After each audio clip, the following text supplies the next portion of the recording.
అంటే మమ్మల్ని అడగండి, మీరు వాడుకోండి, మీరు చేసుకోండి అని చెప్పడం అవుతుంది. అంటే లైక్ ఇది P4 లాగా అనుకోవాలా? కాదనుకోండి మామూలుగా. అట్లాంటిదే దాదాపుగా.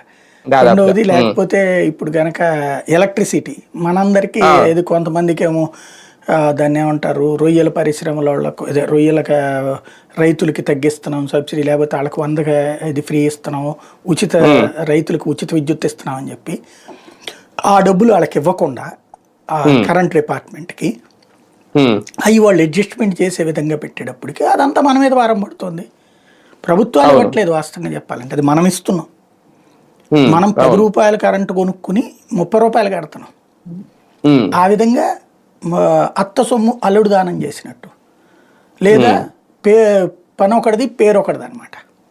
ప్రజలందరి డబ్బులతో కట్టేటటువంటిది కాస్త ప్రభుత్వం పేరు చెప్పుకుని బతికేస్తుంది. అదే పరిస్థితి వస్తుంది ఇక్కడ. ఏది ఆర్టీసీ గనక వాళ్ళని ఎత్తినే రుద్దుతే. ఇప్పుడు తెలంగాణ ప్రభుత్వం ఏం చెప్తుంది, 650 కోట్లు ఏమో మేము ఇచ్చాం అని చెప్తుంది ఏడాదిలో ఆర్టీసీ. ఆర్టీసీ వాళ్ళు ఒక్క చెప్పట్లా. బస్సులు కొత్తగా కొనడానికి కూడా అప్పే తీసుకుంటున్నారు. ఇంకా అప్పుడు లెక్క ఎక్కడ ఉన్నట్టు ప్రాక్టికల్గా? ఈ డబ్బులు ఉంటే అసలు గొడవ ఏముంది? వాస్తవంగా ఫ్రీ బస్సు వలన ఆర్టీసీ వినియోగం పెరుగుతుంది, ఖచ్చితంగా పెరుగుతుంది. అది కర్ణాటకలోనూ తెలంగాణలో